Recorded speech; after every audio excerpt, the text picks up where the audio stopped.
one in their organizing campaign. We will always have your back. I've seen for their first contract, I've seen the proposals. These are things that are not greedy, that are not pie in the sky unreasonable. And the root of everything, it appears to me, the root of everything the nurses are looking for to make improvements with their job, it's all about making the patient care the best it can possibly be. Yeah! And so again, I'm extremely proud to be here. Rochester Nurses Union, you have a friend in Workers United to the very end. So I'd like to bring up our next speaker, Jenny Guff, an oncology nurse here and a union activist on the campaign. Jenny. Go, Jenny!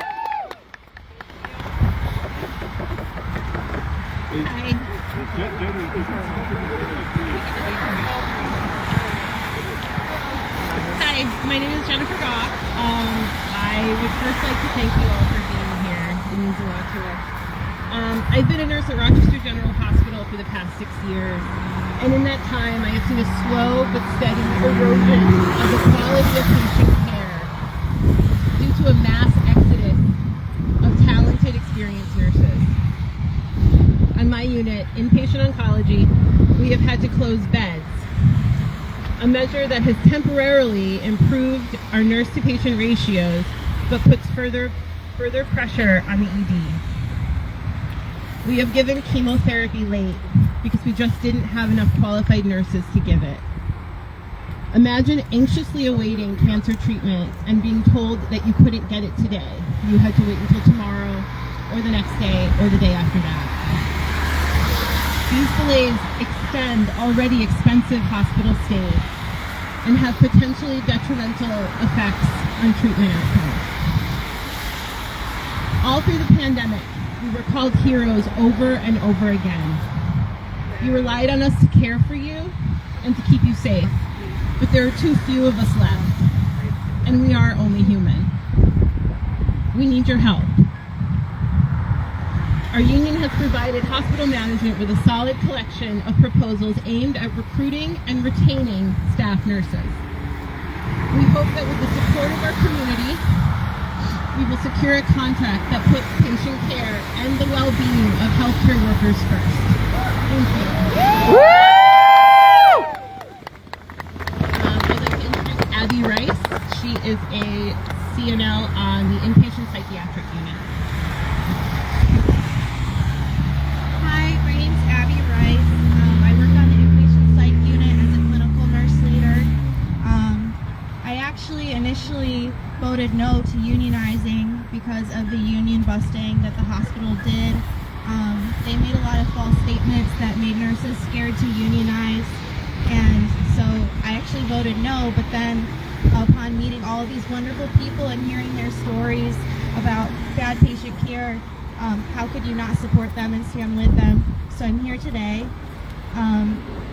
The nurses on my unit are assigned to 10 patients each, one nurse to 10 patients, and it's worse in other areas. In the emergency department, it's not uncommon for a nurse to have 20 plus patients at a time, which is just not good patient care. Nurses, if you could raise your hand if you recently worked a shift where you felt that your license was at risk because you could not provide the bare minimum level of care for your patients. That's why nurses are leaving our hospital. That's why travel nurses aren't renewing their contracts. They aren't coming back. They're saying bad things about RGH on Facebook, on social media, and our reputation is being tarnished. I don't have my speech typed up. I have a sticky note. One of the ways that one of our proposals that we have worked on to combat the turnover and to target rewarding nurses for longevity at RGH is a wage scale. Up until unionizing, nurses that had worked at RGH for 30 years made less than brand new nurses starting at RGH because of the wage discrepancy. So we propose a wage scale that makes sure that will never happen again at RGH, and to reward nurses for working at RGH for longer than a year. Because right now there's no incentive to stay. Why would you stay when there are travel and agency nurses working next to you, making 3 times as much to do the exact same job? There's just no incentive to stay. So that's one of the main reasons that we proposed a wage scale that people will call us greedy for. But we copied and pasted it from a smaller, less profitable hospital. So like the previous speakers have said, we're not asking for anything outrageous. And I just want to say that Rochester is a historical city, and we've been on the right side of history and leaders in so many important historical movements, and I think that we should be leaders in this one as well. So if you'd like to help us, you should go to runap.org and submit your patient story. You can sign up to get a yard sign, and you can check out our awesome contract proposals, and you should hashtag us on social media, hashtag runap, hashtag RGH Nurses Rock, ROC for Rochester. Thank you guys.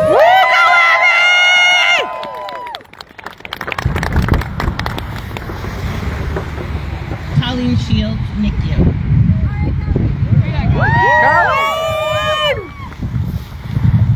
Hi, my name is Colleen Shields. I've worked here at Rochester General for 19 years.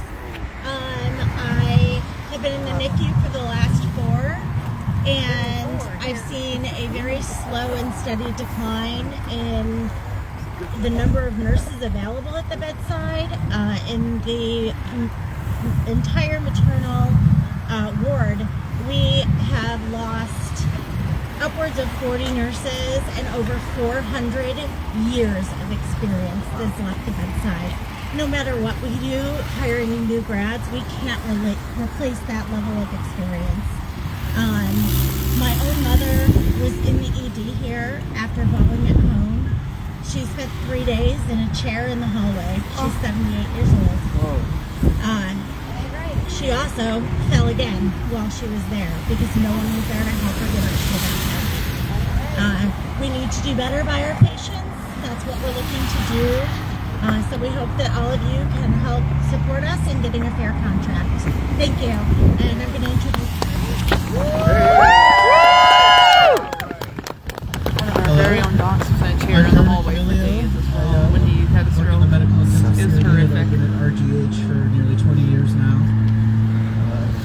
7 years of that was in the corporate float pool, where I worked all over the hospital, and I saw the struggles all the units. This was before COVID. As we started to lose nurses, a steady trickle at first, probably about 10 years ago, until it became a hemorrhage. So back in October, our bargaining committee of over 100 nurses presented a comprehensive set of proposals, many of which are based on standards that already exist at other area hospitals. They are designed to attract and retain both new and experienced nurses. Up until now, the administration has dragged its feet on the most important of these proposals, the ones dealing with safe staffing, pay, and benefits, all of which are essential to attracting nurses to RGH. And our counter proposals that have been the counter proposals that have been offered are mostly far from acceptable, some even worse than the current policy. RRH has prioritized a bloated, highly compensated bureaucracy over safe, quality patient care. That's right. They are lining executive pockets at the expense of our family members when they are at their most vulnerable. We, the nurses, are united to enact a vision for RGH, one in which our patients are safely cared for, and we are proud to work for the institution here. Our patients, our community, we the nurses, and our colleagues deserve nothing less. We're not backing down, and we will win. President Virginia.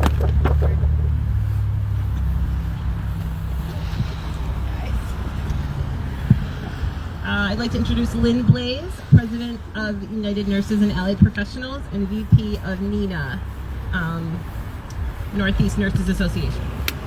Woo! Hello, everybody. Thank you for inviting me to this great event. My name is Lynn Blaze. I'm a registered nurse from Rhode Island. I have been a registered nurse for 38 years. 36 of those years as a union nurse. I have to commend the nurses behind me for the hard work that they did in organizing the union at Rochester General. That is not an easy task. It takes courage, perseverance to go up against your managers, your administration. But they did it for three very important reasons. Those reasons are their patients, their community, and their profession. They have worked hard to come up with proposals to get a fair contract. They are now needing your help in the community to reach that finish line. And they needed to protect, again, the patients, the community, and their profession. So we ask that you support them in their endeavor because it's very important. Otherwise, the care that these patients are going to receive here at Rochester General is going to be flowing, and it's going to be dire consequences for the entire community. So thank you, and congratulations to all of you. Continue the hard work. Woo! We in Rhode Island stand with you, beside you, and we're here for you. Thank you so much. I'd like to introduce Iversha Roman, Monroe County Legislator.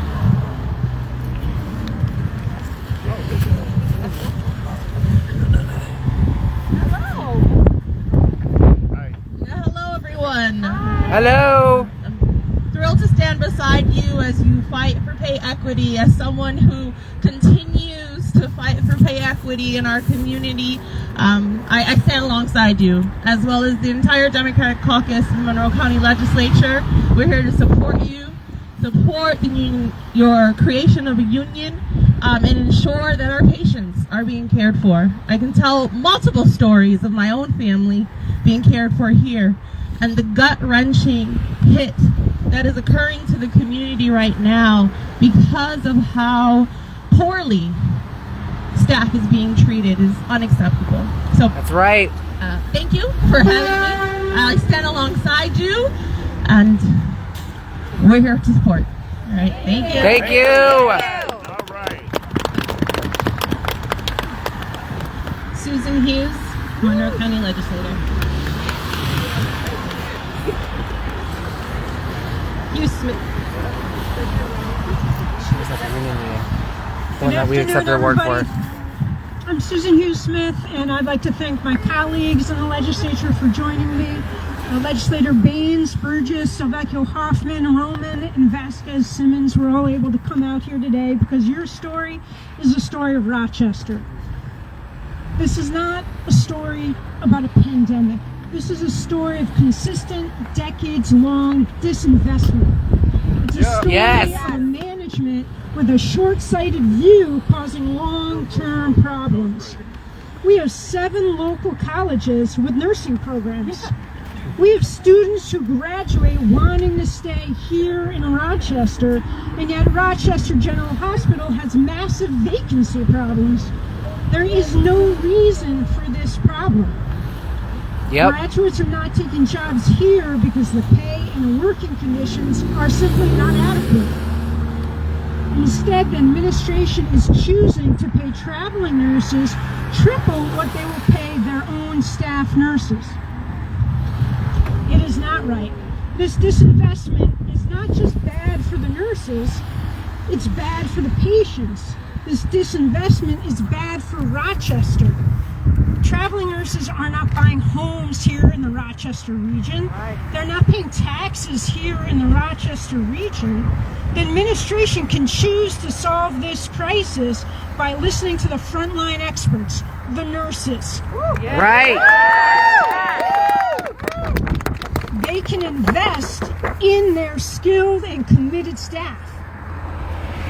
They can invest in Rochester. So we are calling on this hospital administration to listen and to make the desperately needed changes, to do what is right for patients, nurses, and our community. Thanks for all that you are doing. We appreciate you.